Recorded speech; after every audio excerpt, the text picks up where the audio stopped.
Sharif. Brothers and sisters, Assalamu alaikum wa rahmatullahi wa barakatuh.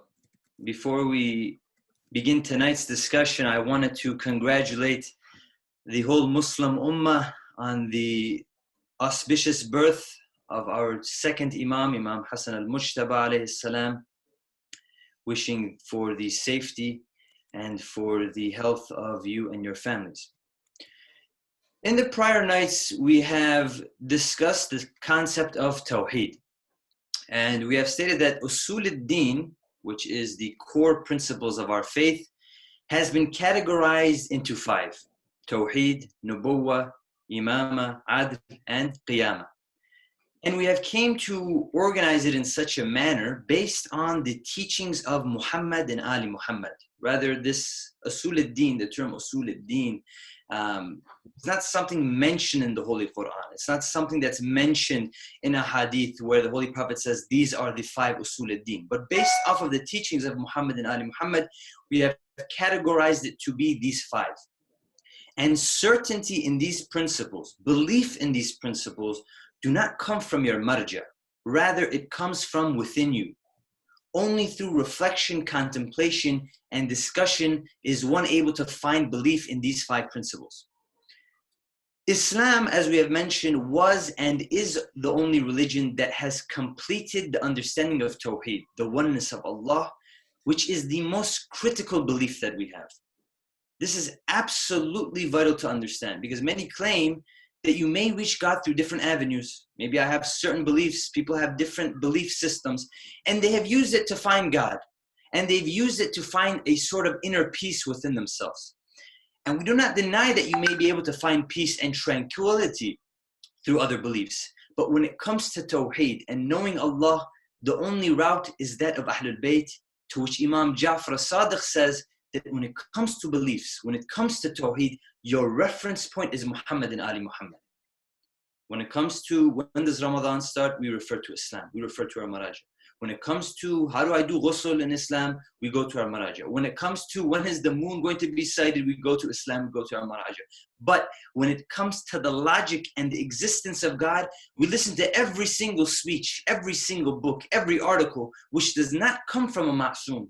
As in, when it comes to the oneness of God, we know the opinions of the modern scientists. We know the opinion of the philosopher. We take their words and we subscribe to it, repeat it without doing our own research. Imam Ja'far as-Sadiq says that the people speak with understanding and logic in their everyday life. When it comes to my bank account, when it comes to the investments that I have, I do not make a single move without using logic and reason. But when we start talking about God, the Imam says that they throw all logic out the window and start talking nonsense from within themselves without the guidance of Ahlul Bayt. Unfortunately, when it comes to God, there are those who base it off of probability and illusion and want to find the easy way out. And you and I need to look at the motives and intentions of such people, even Muslims. I'll give you an example. A man by the name of Abu Amir, who was a Christian that was living in the city of Yathrib, which is modern-day Medina. And he was a Christian man. And sometimes he would come out in the middle of the street and he would start preaching. Because in the original Torah, in the original Bible, it makes mention of our Holy Prophet Muhammad by name of Ahmed. And so this Christian man would come in the middle of the street and would begin preaching to the people. He says, look, there's going to be somebody that comes. There's going to be a last prophet that's going to guide people. Even Prophet Isa would talk about the coming of this last prophet. And everybody would gather around this individual. Then when the Holy Prophet made his hijrah from Mecca to Medina, people stopped visiting this Abu Amir. People stopped attending his sermons. People stopped attending his lectures. Now Abu Amir is looking around, he's saying, what happened? All these people, they used to come sit at my doorstep. They used to come listen to me. They used to come learn from me. Now all of a sudden, this Holy Prophet that I used to praise, he's transported from Mecca to Medina, and everybody is now going and listening to him. Nobody's coming and listening to me anymore. And so what ended up happening was Abu Amir ends up rejecting the very prophet that he preached people to follow. Why? Because he did not benefit anymore from this. Nobody was coming to listen to him anymore. So he turned his back on the Holy Prophet. And in fact, history shows that he even sided with the Romans against the Muslims. So it's very vital to take a step back and think, where am I getting my information from? Especially when it comes to Tawheed, when it comes to the oneness of Allah, because there's so many different states of belief, there's so many different schools of thought that one can subscribe to, but if it doesn't come from Muhammad and Ali Muhammad, just like Imam Ja'far Sadiq says, you can end up worshipping the wrong Allah. And in the previous night we discussed a verse, وَإِذْ أَخَذَ رَبُّكَ مِنْ بَنِي آدَمَ مِنْ ظُهُورِهِمْ ذُرِّيَّتَهُمْ وَأَشْهَدَهُمْ عَلَىٰ أَنفُسِهِمْ أَلَسْتُ بِرَبِّكُمْ قَالُوا بَلَى شَهِدْنَا. That when Allah subhanahu wa ta'ala created the human being, Allah is now asking that human being, He says, am I not your Lord? And your very soul, your very existence says what? قَالُوا بَلَى شَهِدْنَا. You have already bared witness. So we say that our nafs has acknowledged the existence of a higher entity, but it does not, however, acknowledge the oneness of Allah. Your nafs, your fitra, it acknowledges the existence of a higher being, but it does not acknowledge the oneness of Allah. Based on pure logic, without guidance, we cannot land on the oneness of Allah. And this is why you have seen throughout history the assigning of God to every aspect of nature. But through experimenting, we can come to this conclusion. And you might say, what do I mean by experimenting? A man comes to Imam Ja'far Sadiq. He says, who told you that there's one God? I say that there's two gods. And Imam responds and he says, you know what, if you say that there are two gods, then they are either in complete agreement on everything or they're completely separate in their spheres of influence. But Imam Ja'far Sadiq says, look, you say there's two gods. Okay, let's take a step back. Let's use our senses. Let's use our experiments and our experiences in life to tackle this issue. He says, when we look at the orderly creation, the continuous orbits, the alternation of night and day, the sun and the moon, the soundness behind this organization, it shows that the director of all of it is one. That there is no fight over superiority. I mean, you can see it in today's households. Sometimes you see, one parent says, I want to raise my children this way. And then the other parent says, no, I want to raise them this way. Or one agrees to do something for their children, and the other one disagrees. And there's this constant battle, and it leads to it leads to instability and confusion. And it ends up at the end of the night, one of them ends up sleeping on the couch. So when there is more than one existence, it can lead to a power dynamic shift. And Allah subhanahu wa ta'ala says, لَوْ كَانَ فِيهِمَا آلِهَةً إِلَّا اللَّهُ لَفَسَدَتَا. That if there had been within the heavens and earth a God or gods besides Allah, they would have both been ruined. If you take a step back and look at the ecosystem and the balance, that there's even a bird, when there's a specific bird that when it comes near a crocodile, the crocodile opens up its mouth. And when the crocodile opens up its mouth, this bird hops into the mouth of the crocodile. And it begins to eat the food in between the teeth of this crocodile. So what ends up happening, the bird is fed with food and the crocodile's teeth ends up becoming cleaned. SubhanAllah, you look at the balance, and this is something that you can even search up yourself. You search up crocodile bird, and there's videos on YouTube where the crocodile opens its mouth and this bird jumps into its mouth and begins to clean the teeth of this crocodile. And the crocodile doesn't think to harm this bird because there's a balance that's put into place. But Imam goes on to say, look, if you want to deny all these experiences, if you want to deny this beautiful order that has been put into place, and you still want to claim that there is more than one God, that there's two gods, because remember, I said our fitra can only acknowledge the existence of a higher entity or higher entities. It is Ahlul Bayt that comes and narrows this focus and shows us the true meaning of Tawheed. But Imam says, look, if you still want to deny, and you want to say that there's two gods, then you have to acknowledge that there's a difference between these two. And that this difference, this characteristic that's different between the two, that within itself needs to be eternal as well. So now you can't accept only two gods, you have to accept three. And if you accept three, you have to acknowledge that there needs to be two distinguishing characteristics between these three. So if you say that there's three, now you have to accept that there is five. And it goes on and on. You know, this concept of Tawheed is a common trend when it comes to Ahlul Bayt. Lady Fatima al-Zahra, in her sermon of Fadak, which is an absolute masterpiece, that when they told Lady Fatima that we only want Quran, Lady Fatima al-Zahra came and spoke only in Quran. That a part of her sermon, she says, Allah cannot be seen with the eyes, nor can he be described with the tongues, and his state cannot be perceived. And she goes on to say something very interesting, and it points to this innate nature within us that knows that there is this existence of Allah. She goes on and she says, Allah sent his prophets to complete his commands, to execute his rulings. He saw the nation divided into various religions, addicted to their places of worship, worshiping their idols, denying Allah despite their knowledge of him. Pay attention to that last part.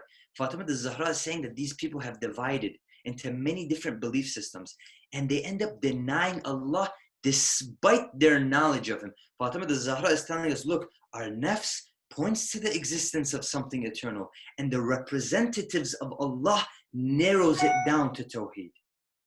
But what were some of the excuses, and we'll conclude with this, what were some of the excuses that the people would give to the Prophet about Allah? The first one we mentioned. The people, they come and they say, we're ghafil, we're unaware. And the problem is we have distracted ourselves with the many tools of distractions of today, which has caused us to forget, but you cannot claim that you are not aware. أن تقولوا, what did the verse say?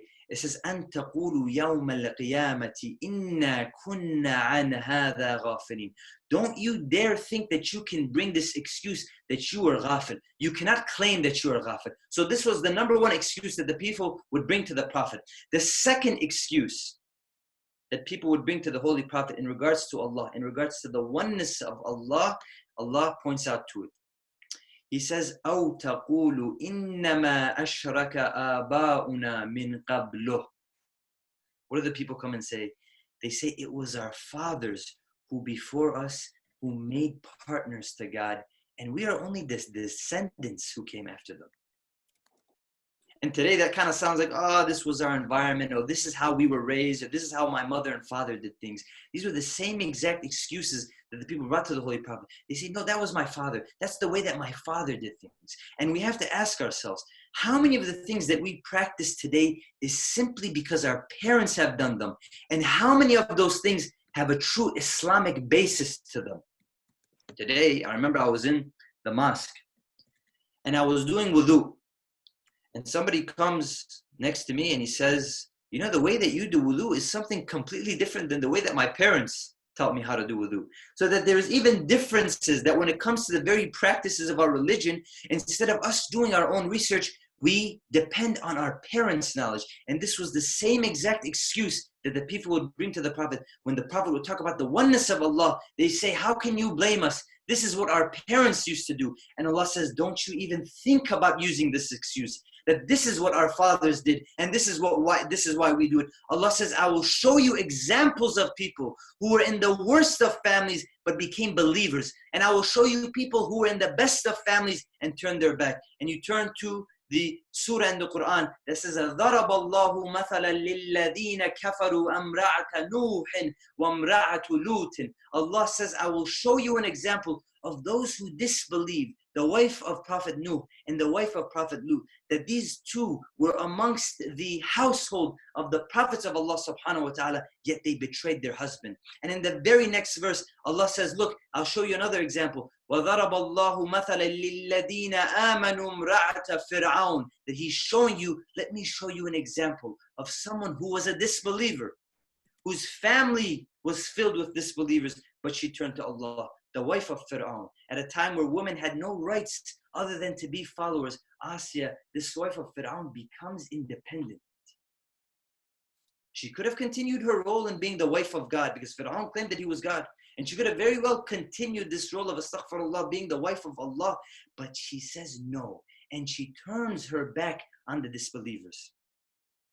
And the very next verse, these are 3 consecutive verses, Allah shows an example of Maryam. Says, وَمَرْيَمَ ابْنَةُ إِمْرَانَ الَّتِي أَحْسَنَتْ.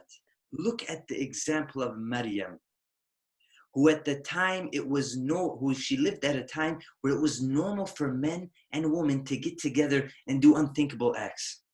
That despite this being the norm of society and the environment that this was the norm of what was occurring, Maryam stood tall and protected her modesty. Allah is now talking to those who say that this is the norm. Everyone's doing it. Sometimes you hear the conversation between people, oh, you don't have a boyfriend, you don't have a girlfriend, you don't have a hubby.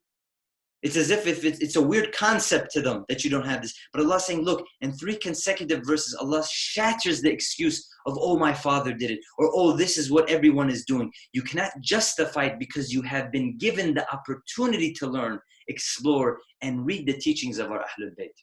And I conclude with this story. You know, one of our founding fathers, he was a vegetarian. And the reason why he became a vegetarian is he said, you know, when I'm working in he was working in a publishing office. And he says that when people would go on their lunch breaks, they would go and they'd indulge in eating meats and they would eat heavy foods. They would end up becoming tired and they couldn't continue with their work.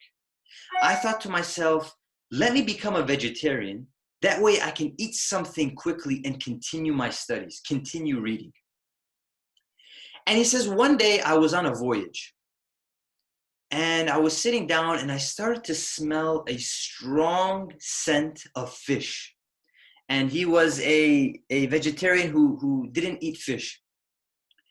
So he begins to smell it and he says, this smell was so irresistible that when they brought the fish in front of me, I had to debate between my beliefs and my inclinations.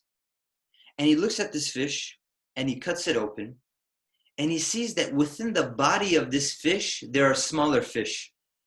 Because, you know, fish eat other fish. So this founding father is looking at this fish. He's seeing that in the stomach of this fish, there's smaller fish that the fish has eaten. And he turns to himself and he thinks to himself and he says, you know what, if you eat one another, I don't see why I shouldn't eat you either. And he says it's funny because we're able to justify through reasons the things we're inclined to do. And today we simply respond and say whatever helps you sleep at night, because we're such creatures that we're able to justify the reasoning behind everything. But the tools and resources are with us. Welcome the experiences. When we look into the sermon of Fadak by Fatima al-Zahra, she begins with the concept of Tawheed. And like I said, this seems to be a trend of Ahlul Bayt. Even when the Holy Prophet ﷺ, when he delivered his sermon of Qadir, the whole first portion of this sermon of Qadir, people think that this sermon is فَمَنْ كُنْتُ مَوْلَى فَعَذَا عَلِيًّا مَوْلَى. They think that this is the only purpose of this sermon. The whole first portion of this sermon is the Holy Prophet describing Tawheed. That he says he initiates the creation from nothing. He is everlasting, living, sustaining in the truth. There is no God but He, the Wise One.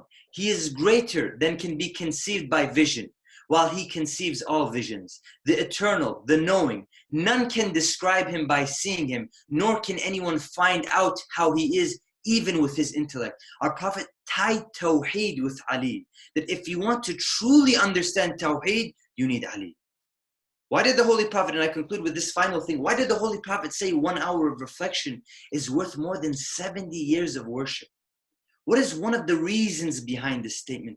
Because you as a Muslim can spend 70 years worshiping the wrong Allah if you don't stop and ask yourself, who and what am I basing my belief on? It is very critical that we step back and we ask ourselves that, look, our nature can acknowledge the existence, but it is Ahlul Bayt that initiates this concept of Tawheed.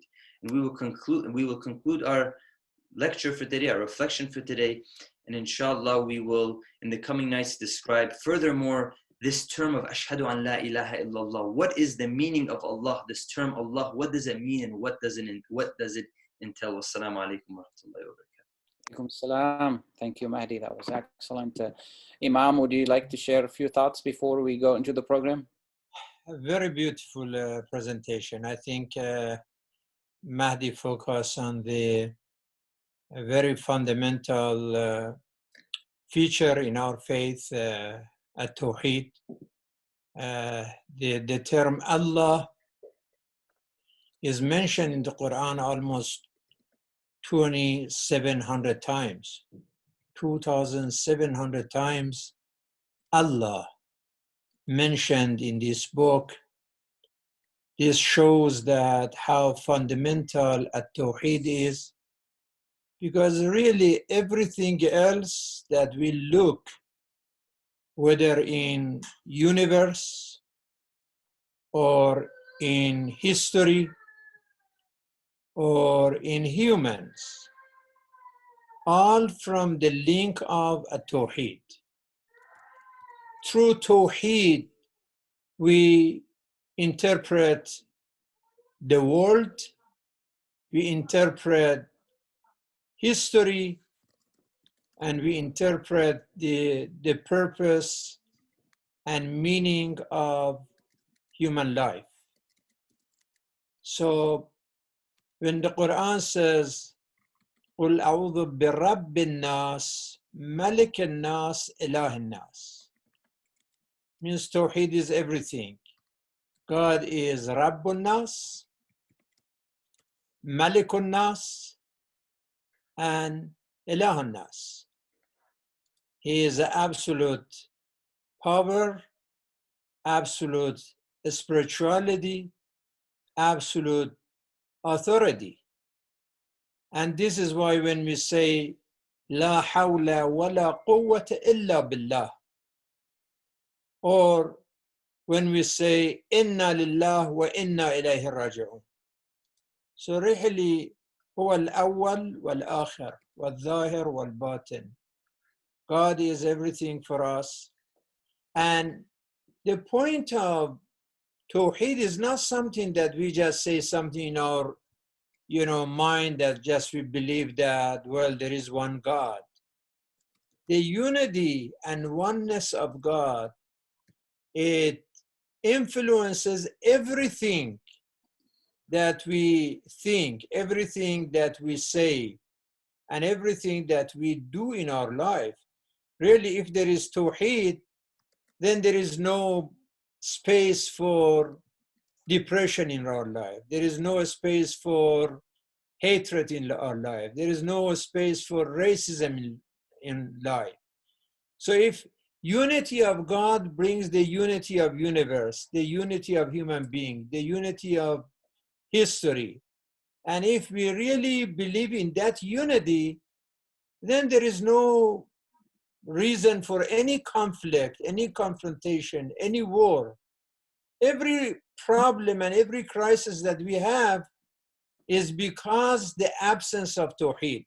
So I'm very glad that Dr. Mahdi mentioned this concept of Tawheed, because as we are approaching the nights of power and revelation of the Quran, the subject of Quran is Allah.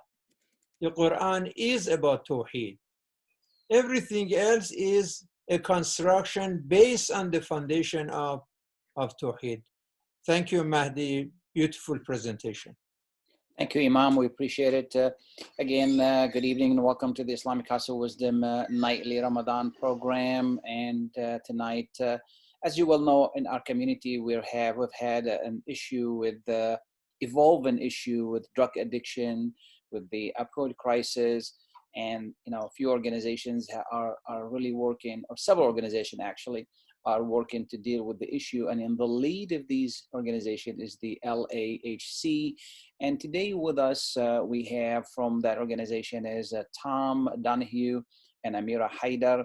Welcome, and we really appreciate it. And thank you for taking the time to be with us tonight to talk to us about this very important issue. I understand you have a presentation to make. Please go ahead. Thank you for having us. Again, my name is Amira Haidar, and I'm a prevention specialist at LAHC, which stands for Leaders Advancing and Helping Communities. I'm Tom O'Donohue. I'm also a prevention specialist with LAHC. So I'm going to go ahead and share the presentation.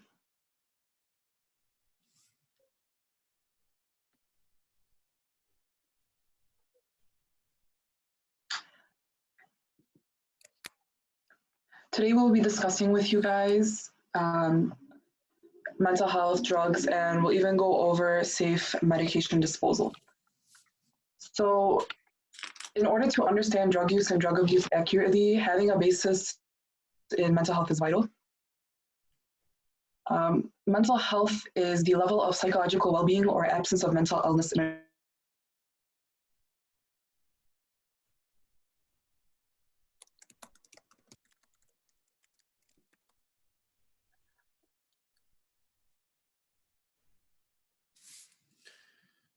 individual, and it can be impacted in mental routines, economic and financial distress for people, and even social isolation. These changes can inflict like negative emotions on people, such as stress, anxiety, fear, loneliness, helplessness, and sadness. Currently, we're having some issue with the voice from Amira. Can you Others? set up, Tom, or until we fix that? Sure. Yep. So she got through the first slide here. Okay. So basically, can you hear us, Amira? Hear me?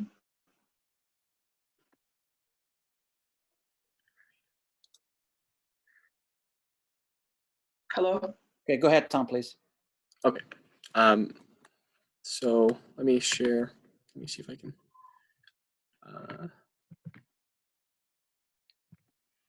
I can see if, here we go. Okay, so she got through, I think, this first part. Let me just run over it real quick. So basically with COVID-19 and everything that is going on,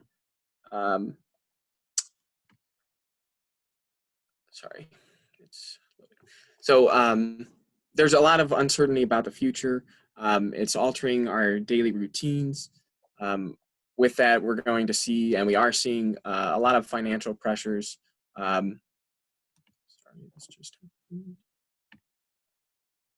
And that can just bring out a bunch of negative emotions over time that can have a profound effect on our mental health. So things like stress, anxiety, fear, any of those things over a prolonged period of time will have a negative outcome on our mental health. So something to keep in mind, definitely, as we're going through this very stressful time is you want to look for signs that you might need extra help. So if you're experiencing any of these things over, again, a prolonged period of time, lasting several days at a time, it might be time to reach out. And at the end of the presentation, we'll have several resources that we can reach out to in order to help us through this time. So anything like if you have trouble concentrating on a task that you would have thought would have been easy, or 4 months ago, if this task could have been easy, but now you're struggling through it, that's definitely a sign that you might need a little extra help. Also, things like changes in appetite. So this could be either you're eating more than you used to, or you're eating less than you used to, without something else going on. That could be also a sign. Having body aches and pains. We all kind of have some aches and pains every once in a while, but again, if this is prolonged, if you don't have necessarily a reason for having that pain or ache, that could be a time to reach out. And then kind of same thing with sleeping habits. Again, every once in a while, we might not get a good amount of sleep, or we can't sleep some nights, but if this is continually happening, you're just tired all the time, or you can't get to sleep, anything like that, it could be time to kind of reach out and see, look for help. So if it gets to, before it gets to the point that you necessarily have to reach out for help, or you know you can't get through your day all on your own, we suggest trying to do these things as much as possible. So things like trying to keep up with your regular routine. Most of us are working from home right now, but if you can try to keep up with your routine, obviously, like we're on a Zoom call right now, we want to make sure we're doing as much as we can virtually to kind of keep in our routine. That's going to help us kind of keep moving through this. Social media and news, those things are definitely beneficial in some cases, but we want to make sure that we are limiting them if they get to a point that it's not helping. So COVID-19 and all kind of the stress levels and everything that's in the news constantly. So you could just spend all day watching news and kind of increasing your fear, increasing your stress levels, but that's not going to help you. So we want to get the facts that we need, but we don't want to spend too much time using these things if it's going to hurt us. You can also kind of look for positive things on social media or the news, and that could be a good way to do this too, but we just don't want to kind of focus on the negative all the time. Another thing is staying busy. So a lot of us, when we're quarantining or social distancing, are trying to pick up new hobbies, learn a new skill, something like that. Or you can just kind of get around to housework that you have been planning on doing, but just haven't got around to it. So doing something like that, it may not be in your normal routine, but you can make it a part of your routine, and it can be something that can benefit you and keep you kind of motivated as we go through this. Another one, this one is very important for not only during like COVID-19, but just throughout life. So we want to try to remain positive as much as we can. Focusing on positive thoughts. If you go into pretty much anything with a positive attitude, you're a lot more likely to have a positive result. And that's like actually a proven thing. If you have a positive attitude, research has shown that you will more likely get a positive result. It's not guaranteed necessarily, but it's definitely a connection there. So a term, again, I actually just mentioned this and we've all heard it, is social distancing. I've also heard the term physical distancing. So that is what I kind of want to suggest here or focus on here. That's really what we're searching for in the social distancing, but the term itself, social distancing, to me, suggests we are distancing socially. So that means that we are not really connected socially. So what we want to do is be physically distant from each other enough so that we are protected from the virus, but we want to still be able to connect socially. So that's kind of what we're striving for with connecting with others. You can virtually do Zoom meetings with family, friends, anything like that, or just make sure you're maintaining that like 6 feet apart. So physical distance, but not necessarily a social distance. And finally, again, reach out for help. We will have resources at the end, but you can also contact a family member, a friend, anything like that. Mental health professionals, people still are available even though we may be working from home. So that's just something to keep in mind as we move forward here. So what happens if we don't reach out? What happens if we don't reach out and get help? So people who struggle with their mental health or who don't reach out, they don't get that help, they may turn to something that is not healthy. They may turn to an unhealthy coping strategy.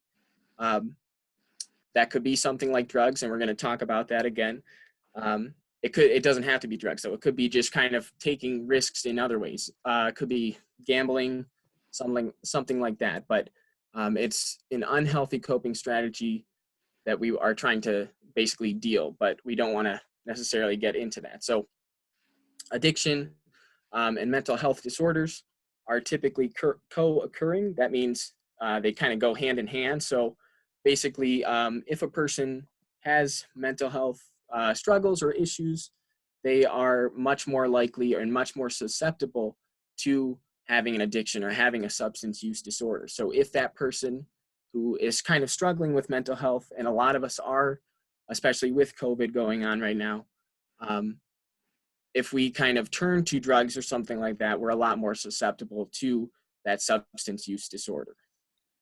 So again, leaving mental health issues untreated and using these unhealthy coping strategies, that can ultimately lead to a worsening condition. Even something like death by suicide, which we're not focusing on today, but we know that is a preventable thing, and it is definitely tragic, but it is preventable. So we don't want to get into these unhealthy coping strategies in order to kind of avoid things like that. So now we want to talk about just why do people use drugs? And this is not going to be an exhaustive list by any stretch, but we have several kind of common reasons that people get into using drugs in the first place. So the first one here, this is definitely one that we're seeing a lot with COVID-19, is to escape the pressure of normal life or to cope with stressful events. Again, I've said, and we all know, we're in a very stressful time right now, so a lot of people are kind of turning to these unhealthy coping strategies. They're turning to using drugs because they want to deal with that stress. That's the goal. That's not what they're actually doing. Number two, and I mean, this is kind of the reason that I would generally think that people do use drugs, is they like that feeling. They get something out of it, right? So that's definitely a reason that people turn to drugs, especially in the first place, is they are getting something out of it. They like that feeling. Another, again, that we're seeing right now a lot is to relieve boredom. Many people are working from home, but a lot of people also, we know, are losing their jobs. They're being laid off.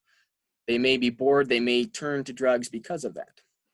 And then the last three here are definitely common among adults too, but it's especially common among teens and adolescents, things like that. So trying drugs to fit in, to experiment.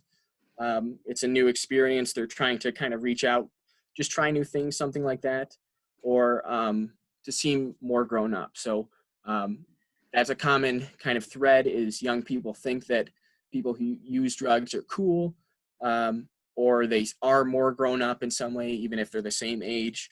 So that's a common reason that people turn to it. And the last point here, I really want to stress, is many people think that drugs actually relax them. Again, it helps them cope or something like that, but eventually they can, or they will become a greater problem. So in the short term, people may be getting something out of it, or they think they're getting something out of using these drugs. But if they continue that into the long term, they're a lot more likely to see a negative outcome because of the drug use. This is when they get hooked. Yes, exactly. Yeah. So now we're going to actually kind of get into. You can get Amira and yeah. Yeah. Go ahead. This is typically. It's okay. So we're going to kind of go into the science of what happens when. I'm sorry, just waiting for it to load. Okay. So what happens when a person uses drugs? Drugs, when they enter our brain, they target certain receptors in our brain. They affect the brain's reward circuit. So when what does that mean? What does that mean, Amira? So for example, when we do something that we enjoy, such as maybe eating our favorite food or spending time with people we care about, what happens is a certain part of our brain will release this chemical known as dopamine. Okay. And when it's released into the brain, that is what kind of gives us the feeling, and our brain is letting us know that this is making us feel good, that this is something that we want to continue doing. Okay. So this process actually occurs with the use of drugs. So basically, when a person uses drugs, what'll happen is it'll trigger that dopamine. It'll give like a large amount of dopamine at once for a person and give them that elation and that euphoria, and cause them to want to continue doing it. Next slide, Tom. So, and that's basically what triggers the addiction. So as a person continues to use the drugs, their brain adapts to it, and soon it starts to reduce the amount of dopamine released. What that means is somebody will have to start using more of it, ultimately building tolerance, so that they can produce that same high that they got the first time that they used it. According to the NIDA, addiction is a chronic disease characterized by drug seeking and use that is compulsive or difficult to control despite harmful consequences.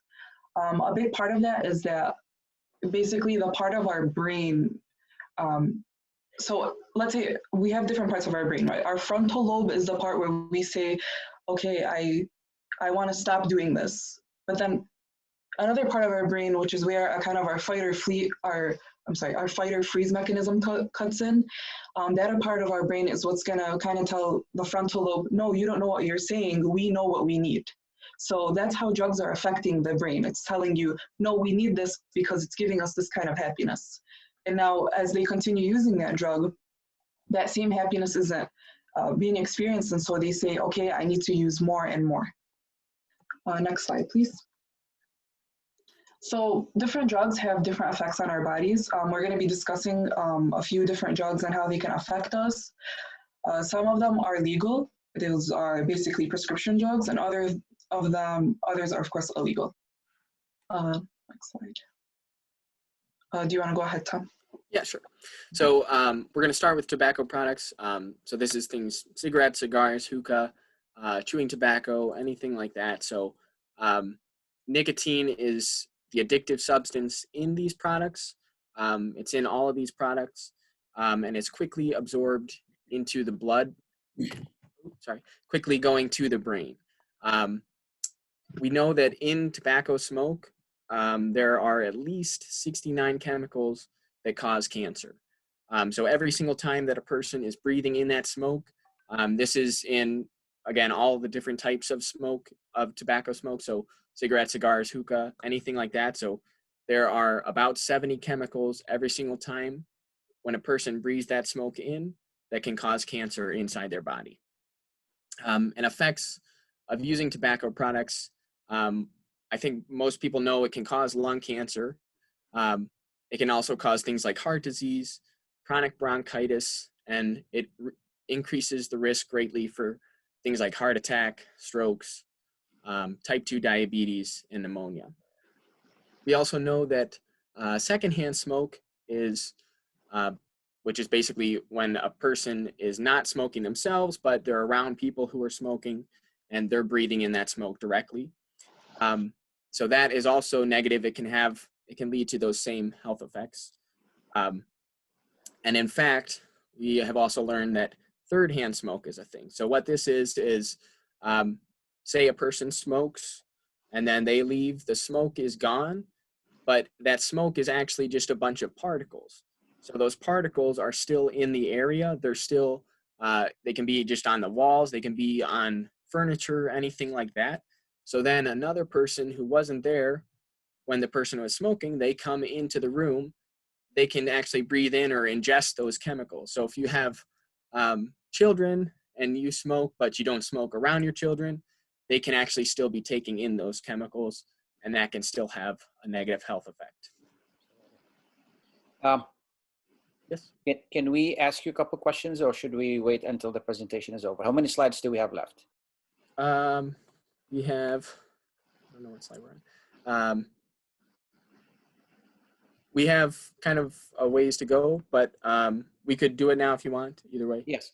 Just wanted to ask you, and you mentioned this, and I just want to make sure that people understand that, because it's very important, before we get into the technicalities of addiction, is, adolescents and teens, how do they tend to get into the access to these medications, and what can parents do to prevent that? I mean, this is, aside from the technicalities and how people, what it does to the brain and all of that, we want to focus on, how are our teens getting access to them, and what can parents do and adults do in the community to address this situation? Definitely. So, I saw Amira starting to talk. Yeah, sorry, go ahead. So I was going to say a major source of this is the fact that it's very normalized, especially, for example, hookah in the community. It's very normalized. People maybe sitting like a big group of people with their older cousins. An older cousin will say, here, try this. An older sibling will say, here, try this. Even a mother or father will be like, try this. With vape, it's become almost a part of teen culture as well. People are seeing everybody around them doing that. And so what happens is they'll say, hey, I can't buy this anymore. We know that tobacco now, it used to be 18 years old in order to purchase it. Now a person has to be 21 years old. So what happens is older people, older cousins, older siblings may purchase these items and ultimately give it to the youth. They start to become addicted to the nicotine, just as, you know, nicotine, they become addicted to the nicotine and continue craving it, and they'll find a means to get to it. So I feel it's a combination. Hard drugs. Hard drugs, so it all begins with things such as these tobacco products, marijuana, all of those. So what happens is, at first, they have access to these. They want a gateway. Maybe these not as hard drugs are giving them the certain euphoria or high that they want. However, it starts to become not enough. So what happens is they want access to a means that will be enough for them. So they try to find. As a father, what signs should I look for to make sure my son, you know, who is, you know, 13, 14, is not really getting exposed to that? What are the signs that should I look for? So typically with drug use, you're going to see things such as maybe asking for a lot of money, more than, you know, in order to reach those and access those drugs. Leaving the house more, maybe hanging out with different people, older people, even maybe asking to use like prescription drugs. So, and we'll discuss them a little later. So certain prescription drugs such as opioids, the student may be aware, or the child might be aware of their effects, and they may try to access those even from a person's own medicine cabinet at home. So there's a lot of different, those are just like the physical changes. Now there's also behavioral changes. You might see that they may be upset, they may be more irritable, and feel, you know, sad more. So their emotions change as well. What's the, you know, we have a question that came in and they said, you know, they wanted to know about, you know, what's the concept of gateway drugs and how does that really lead teens into more problems? Okay, so gateway drugs. So the most common gateway drug is marijuana. Many youth experiment with that in high school, typically. They start to use it. Why? Because a friend may tell them, hey, try this, it'll make you feel good. And once they use the marijuana, maybe they enjoy it, they start to want to experiment with other drugs as well, harder drugs. And this eventually will cause them to, you know, move on to hard drugs that are even more harmful to them.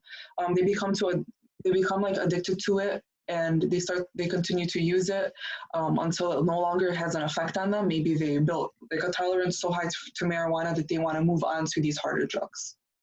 So a gateway drug is basically something that opens up the pathway to using more drugs. That leads into more problems. Yes. Yeah. Yes. The other issue that's really the big concern in the community is the fact that we've lost some people to, you know, opioid crisis and all of that. And I know that's a much later, you know, stage in the addiction, but what can we do to deal with that so we don't get to that point? So there's a lot of stigma and shame associated with addiction and with treatment. What LAHC is doing, we're starting in middle schools and high schools, and we're educating prevention. So in order to prevent these from happening, we need to educate. There's this common misconception that, if we're teaching the kids about drugs and their effects, they'll learn what they are and they'll want to use them. But the thing about it is, we're introducing it to them, and we're introducing it to them in a way where it's like, look, this is not good for you, and here are other ways you can cope, here are other things you can do, here are other ways you can fit in. So by spreading this education and like increasing awareness, it's allowing students to, and as well as helping them build skills, we're teaching them other strategies, and we're teaching them ways to avoid using these drugs, basically. So the younger we start this primary prevention, the less likely youth are to use the drugs. Yeah. Yeah. or any I would like you to, because of time purposes, to share with us 1 or 2 slides. Pick the one that you think are very important to share them with us, so we can engage Imam as well. He has a couple of questions. So I'm going to let you select 1 or 2 slides to share with us, and then we're going to go to Imam to share with us from the Quranic point of view. Please go ahead. We should do the safety disposal ones, I think. Yep. Okay.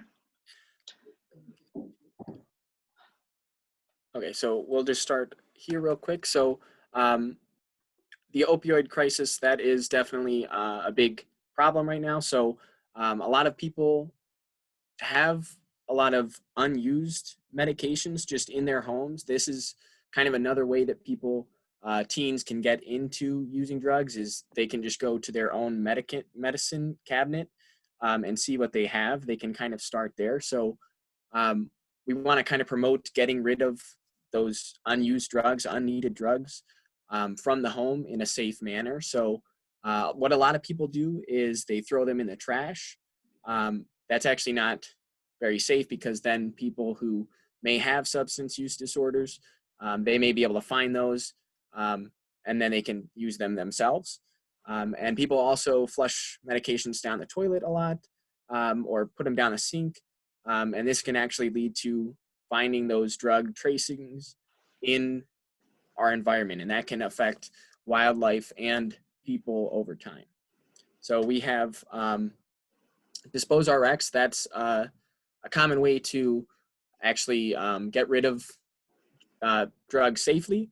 So we just kind of have that described here. Basically, what you want to do is we want to get Dispose RX, and we'll talk about that in a second. But you basically just put a little bit of water into the bottle containing the drugs. You add the Dispose RX, close it, shake it up for about 30 seconds, and then you can safely throw it out. It kind of becomes a gel, and you can safely throw that out. It won't be affecting anyone or the environment that way. And again, this is also on our Instagram page. You can also find that here, and that kind of gives a little bit more information. So where can you actually get Dispose RX? You can order it from Walmart, or once we're open again, we have a lot of it, so we give it out at when we're doing events or resource tables, anything like that. So you can. Sure. The police department has designates a day every now and then, and they collect medication as well. So yes, that too. Yep. Yeah, go ahead. I'm sorry. So then just one more quick thing. So again, we said that throwing out the unused drugs isn't necessarily the safest thing, but if you don't have access to anything else, we recommend adding coffee grounds to it or dirt or something like that, kind of messing it up, and then you can throw it out. Hopefully someone won't find it that way. And again, like you just mentioned, so some places actually have like a special day, or some police stations have a drop-off location where you can safely dispose of drugs as well. Absolutely. Amira, you mentioned something earlier, and I think it's very important, and that is the fact that being positive, and then having the family support and the emotional support in the family, and being vigilant as parents. Can you just address that very quickly, and then we can go to Imam? So as parents, it's basically our duty, I'm not a parent myself, but for parents in general, my parents, every parent. Hopefully in the future. Hopefully in the future. It's important to give the kids, the youth, the support that they need, emotional support, so that they don't have to turn to things such as drugs, okay? As parents, it's important to notice changes in our kids, in our students, so that as soon as, behavioral changes, it could be something very simple as just like maybe not sleeping as much, maybe feeling a little more sad lately, angry lately, all of these things, just noticing the little things to make sure that they aren't falling into these bad habits, basically. And so even with LAHC, we do have our Nurturing Parent program. We do that in a few schools as well, and we actually address all of these things. And we basically teach parents how to notice these things, and we basically equip them with extra skills that they can use to identify changes in their kids. This includes communication skills as well. Communicating with students and our kids is very, very important. Absolutely, absolutely. Is Imam with us? I wanted to ask him about the Quranic part of that. I'm back. There he is. Amira and Tom have done a really good job, and they have quite a bit of good information, but we don't want to get into the hard information. We want to focus on what really people need to know. And from a Quranic point of view, I think you wanted to share with us a couple points as well. I appreciate both presentation by Amira and Tom, very good. I know that there are so much information that it takes courses and courses and semesters to go through all of this, and but you did it in a very brief and beautiful way, and we thank you for your contribution, and we thank Brother Wasim Mahfoud for arrangement for this presence here this evening. So Amira is absolutely right that we shouldn't let the shame and stigma stop the families to get education and awareness and have good communication with their sons and daughters, because this is very, very serious. And Tom was talking about the reason, and I'm glad that you are young and you understand the feelings of youth, a young generation, and so you know exactly what you are talking about. You see it, you observe this thing in the school, in the community, in your workplace. That's very important. So Tom, you are talking about the reason that people, and especially the youth, and in particular during this crisis, coronavirus crisis, is that they do it as a way to deal with depression. Some people use it just for fun, and some they use it to free themselves from fear and anxiety and the problems that they have. But I wonder that in addition to scientific and psychological and medicine and all these ways that we use to cure this problem and to save our youth and to save those who are addicted from addiction and from the disease of drugs, how much faith, the role of faith and spirituality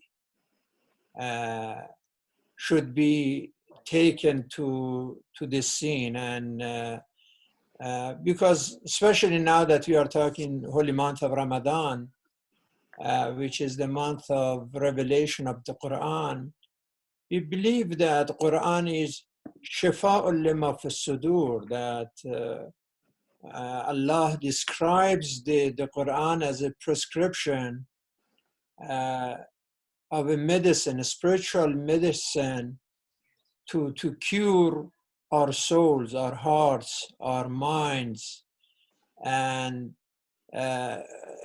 kind of relief from all this feeling of fear and feeling of depression, from anxiety. There are so many verses in the Quran that if you are a friend of God, then really you shouldn't feel fear, you shouldn't feel anxiety. ألا أن أولياء الله لا خوف عليهم ولا هم يحزنون. There shouldn't be any khawf, any fear, or any huzn, any anxiety for friends of God. And there are so many verses in the Quran that ألا بذكر الله تطمئن القلوب. You can really bring a stability in your soul, stability in your character when you are connected with the Creator, when you remember Him, when you pray to Him. Ista'inu bis-sabr was-salat means that get assistance from your prayer, from your patience. When you pray and you ask for help, it's Allahumma farrij hammi wa ghammi wa huzni.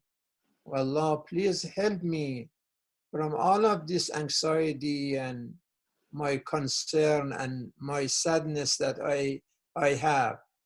Allahumma aj'al al-Qur'an al-rabi'a qalbi wa nura basari.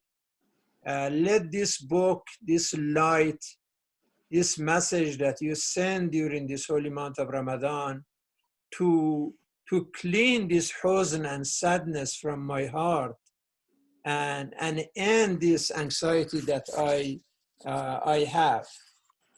There are so many references like this that your prayer, your remembrance, your faith, your connection to God, your prayer, your patience, your understanding of the purpose of life, the meaning of life, the philosophy of life. These are all help you that, yeah, we may be sad. I mean, there are situations that we get sad, but not depressed, because there is a difference between being sad, which is a normal human emotional reaction to things that we don't like.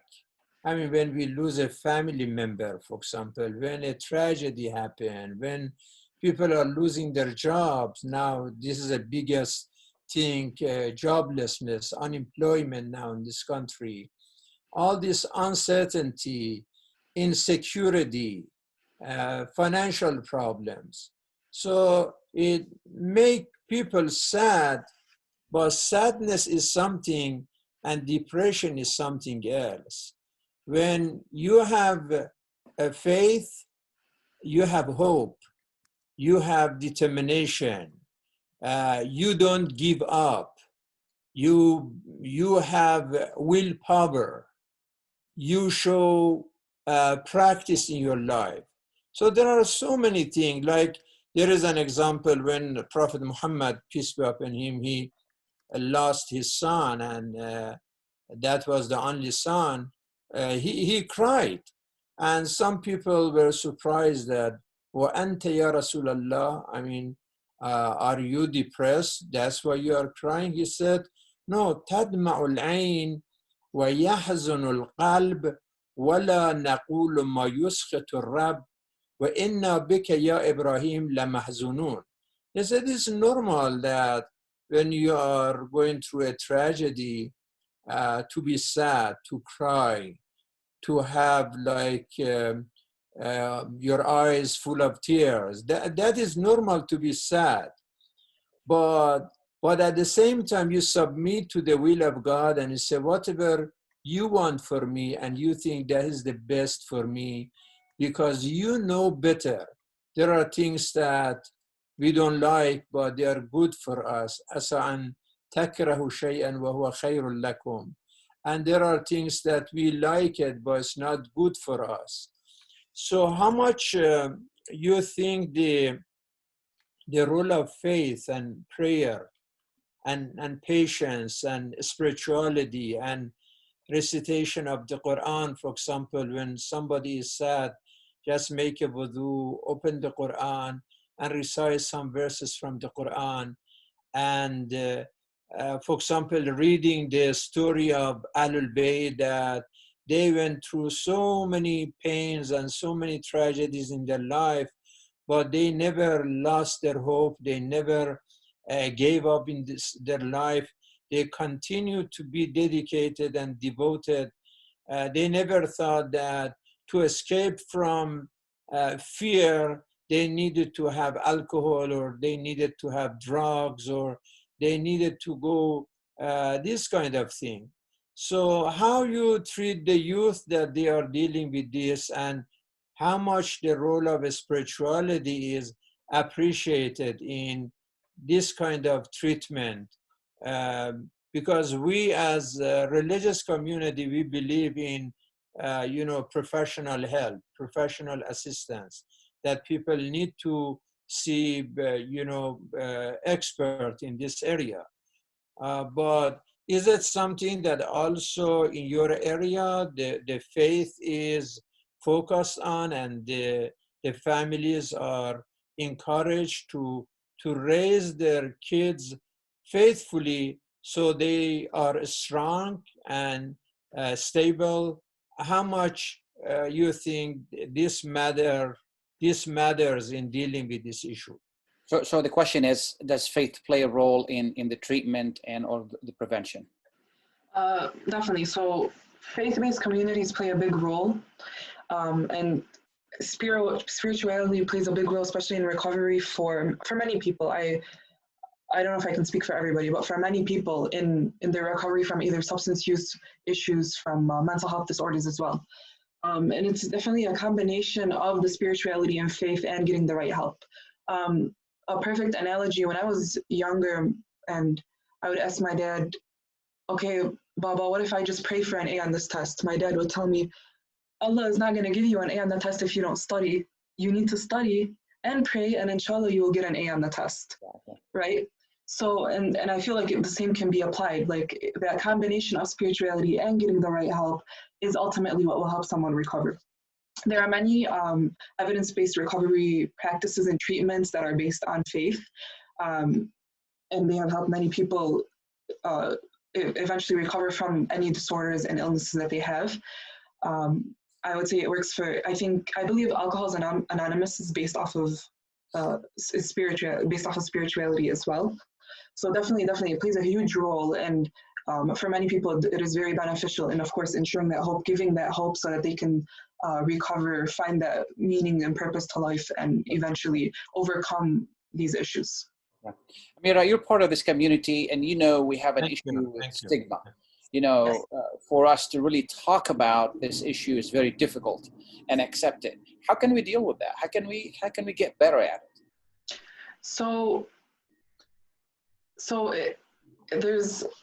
There's a lot of shame and stigma associated with it, because people, a common misconception for parents is that it's a reflection of their parenting. Like if their son or daughter becomes involved in the harmful substances, and they don't want people to know, because then it's going to look, I'm a bad parent. When people with 4.0 GPAs and people with 1.0 GPAs get involved in using drugs, people that come from great families, people that come from the poorest, maybe families that are not as great, get involved with substances as well. So eventually it goes down to, yes, the child's experiences, the youth's experiences, the environment that they're in as well. But mental health is an issue that doesn't discriminate, and it comes with, and it doesn't involve social status, education, none of that matters really. And so in order to combat that stigma and that shame, people need to realize that we need to have these conversations. We need to be open about it. We need to use the words. We need to say the word suicide. We need to say the word depression. Using these words, drug, not just substance abuse, drug addiction, having that communication and that language out there puts it out there that it's a real issue and that it needs to be helped. It needs to be dealt with. I'm sorry, you're muted, I believe. Imam Elahi is one of the leading clergies who is speaking about this almost every time he gets a chance to, because we need to get beyond this. First, mental health is a disease. Second, if there is an addiction, we need to deal with it. Are you guys working with any of the faith organizations to share information, to work with them, to connect with them in that regard, to spread the word? Yeah, so actually, prior to everything closing down, we had a resource table at the mosque for Friday prayer, every Friday at the mosque on Ford Road, Islamic Center of America. And over there, we passed out resources that included like tips for parents, included basically information about different substances, signs to look out for, and that kind of information. Okay. What can an organization, like Islamic House of Wisdom, what can we do to help you be more successful in what you do?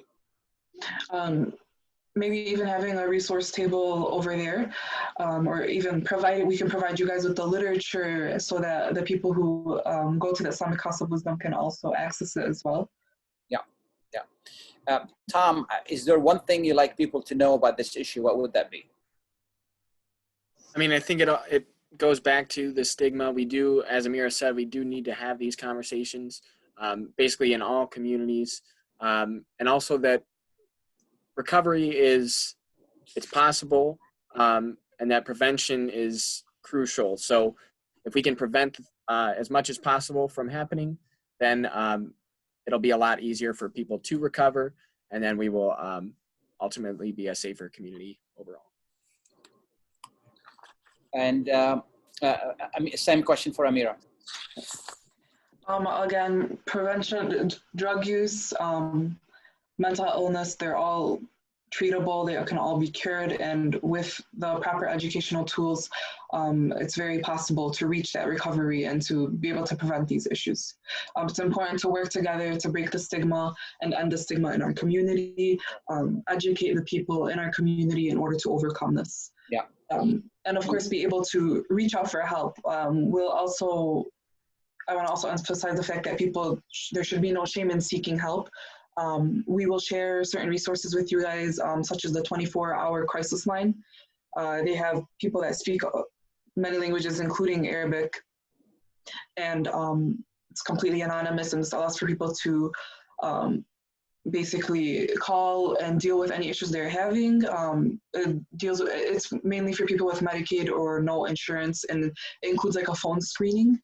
So we'll give that resource at the end so people can access it, and then that'll be able to guide them in case anybody out there is having any kind of issues and would like to reach out for help. Absolutely. In some of the slides we didn't see, is there like 1 or 2 points very quickly that we need to know about? So we had a slide including different like resources, different helplines and text lines that we'd be happy to provide for you. If you guys even follow us on our social medias, okay. We always have that available for everybody to see.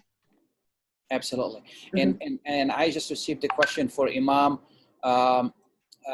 They want to know, you receive some information, or some people approach you about this issue, Imam. What's some of the practical tips for people wanting to rely on spirituality to deal with their problem? The faith values and family values. I mean, from the beginning that raising our kids with discipline, with balance, and help them to think right, because if we think right, then we talk right, then we act right.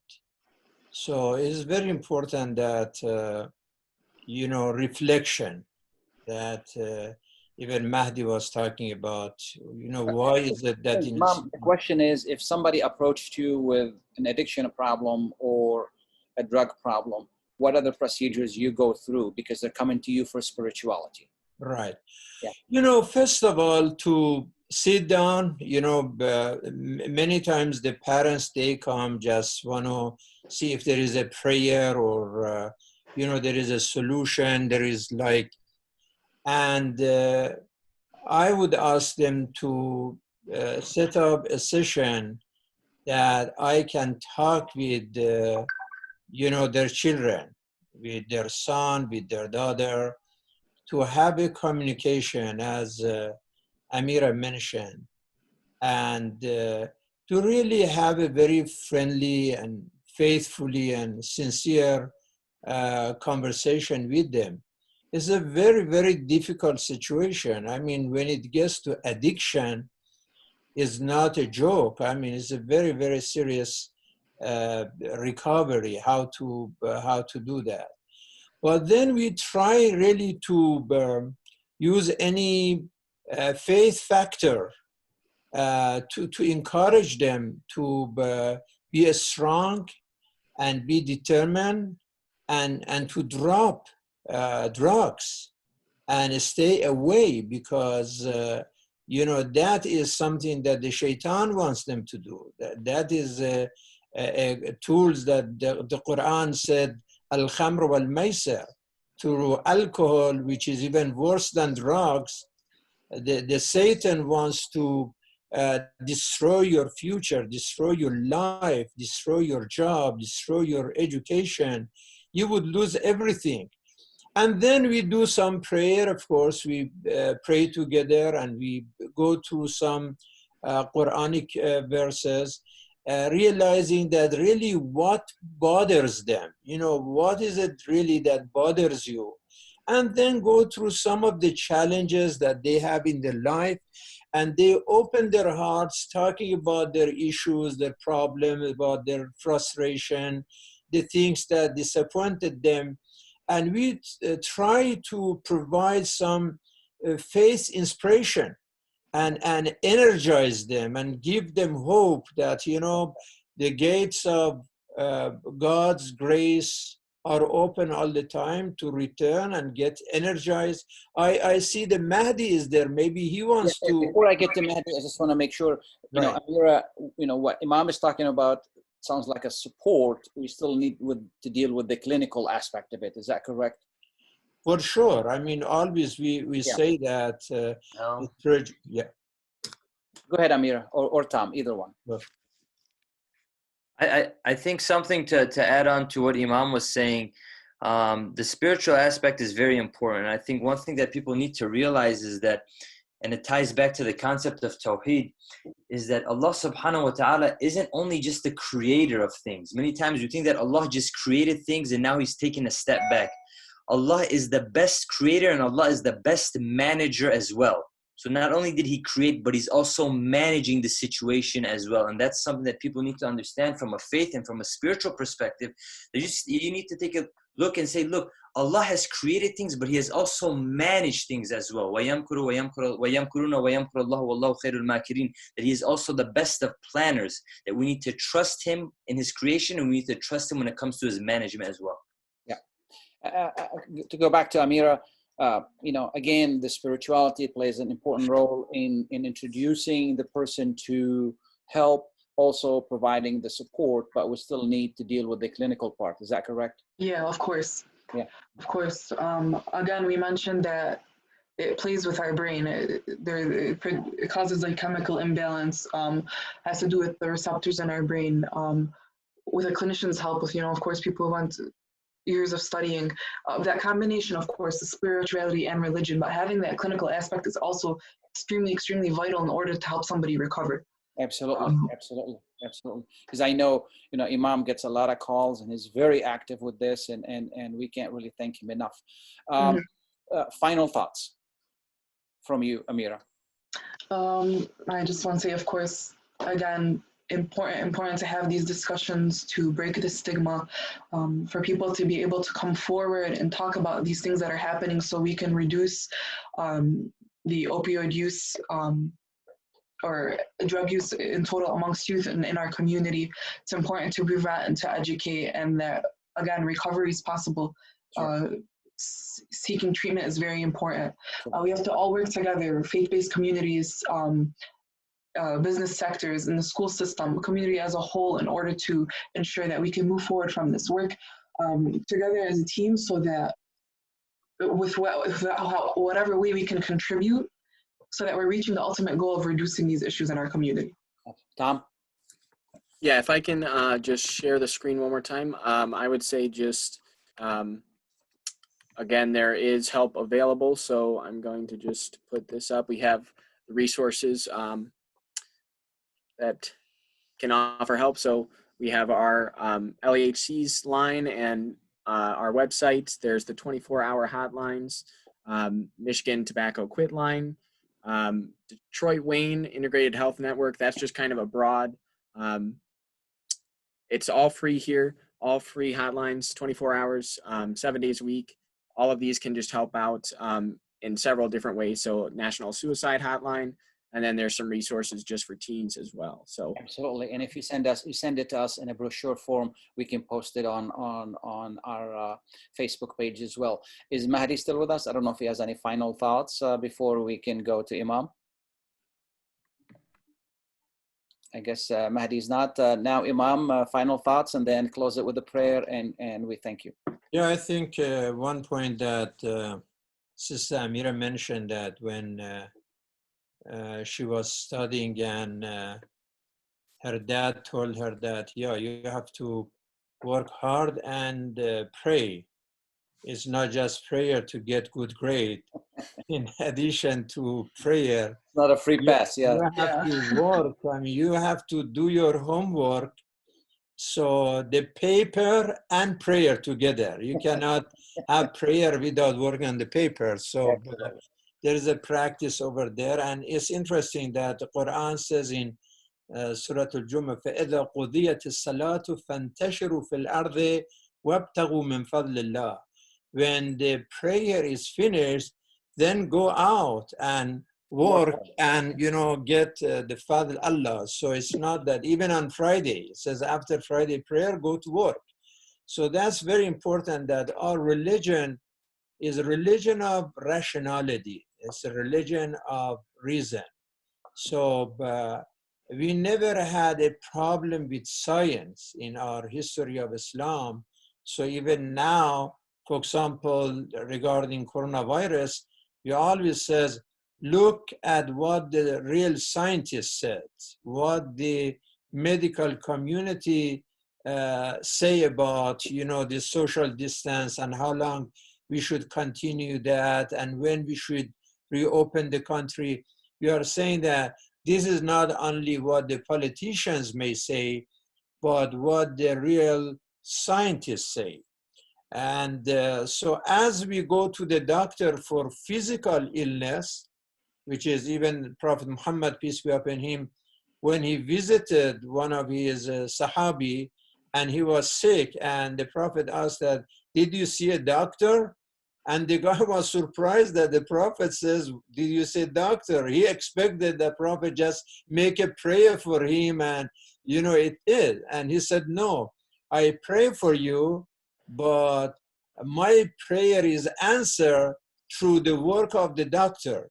You have to still do that practice. So yes, faith, but at the same time, science and rationality at the same time. So it is very important that we make this balance between worship and work and wisdom and practice. And it's something that really we have to encourage it in the house, the parenting, and also in the mosque, and also in the school, in the social media. And I'm glad that this Ramadan, we are doing this. In Ramadan, instead of only Sheikh speaks, we are involving experts from the community, that they come and they share with us their knowledge, their information, their experiences.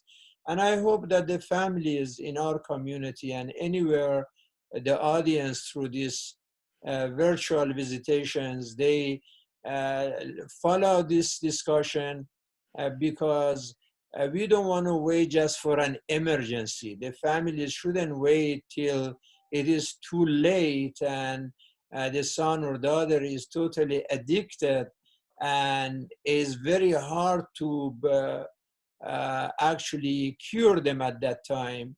We don't want to be waiting too late. So it is important to prevent the thing and to intervene at the same, on the right time. So education, prevention, intervention, all of this before, you know, getting too late. So I hope that we continue in the nights left from this holy month of Ramadan and nights of power, that we combine this spirit, purity of Ramadan, spirituality of Ramadan, and also with the knowledge and the science from the expert, that we make this balance. So if we have this balance in our life and our life of our children, then that's exactly what we need for stability and bringing more cooperation. I mean, one of the way to get out of these drugs and all of these things is to promote the culture of volunteerism, that the kids got involved in the community, in service, in activities, in all of these things, and are promoted, they are inspired with acts of kindness and with volunteerism and helping others and serving others. These are really the calls of Ramadan and the message of Ramadan at the same time. So we really appreciate what Tom and Amira shared with us this evening. Very, very good information. And we appreciate Nadi Lubnani, Ustad Al-Jawad, Wasim Mahfouz, and everyone else who is involved in bringing new generation like you, Amira and Tom, to serve and to save other youth in our community, inshallah. And make a difference, yeah. Thank you for having us. Absolutely. Could you conclude it with a prayer, Imam? Sure. Bismillah ar-Rahman ar-Rahim. We do this prayer that after every prayer, every moment during this holy month of Ramadan is mustahab to make this prayer for everyone. Bismillah ar-Rahman ar-Rahim. اللهم أدخل على أهل القبور السرور. اللهم أغني عن كل فقير. اللهم أغني كل فقير. اللهم أشبع كل جائع. اللهم اكسو كل عريان. اللهم اقض دين كل مدين. اللهم فرج عن كل مكروه. اللهم رد كل غريب. اللهم فك كل أسير. اللهم أصلح كل فاسد من أمور المسلمين. اللهم اشف كل مريض. اللهم سد فقرنا بغناك. اللهم غير سوء حالنا بحسن حالك. اللهم اقض عنا الدين وأغننا من الفقر. إنك على كل شيء قدير. اللهم كن لوليك الحجة ابن الحسن صلواتك عليه وعلى آبائه في هذه الساعة وفي كل ساعة وليا وحافظا وقائدا وناصرا ودليلا وعينا حتى تسكنه أرضك طوعا وتمتعه فيها طويلا. اللهم اغفر للمؤمنين والمؤمنات والمسلمين والمسلمات الأحياء منهم والأموات وتابع بيننا وبينهم بالخيرات. إنك مجيب الدعوات وقاضي الحاجات. إنك على كل شيء قدير برحمتك يا أرحم الراحمين. وصلى الله على محمد وآله الطيبين الطاهرين وصحبه المنتجبين. آمين يا رب العالمين. Thank you, Imam. Thank you, Tom. Thank you, Amira. We really appreciate you being with us, and good night. No. Thank you very much.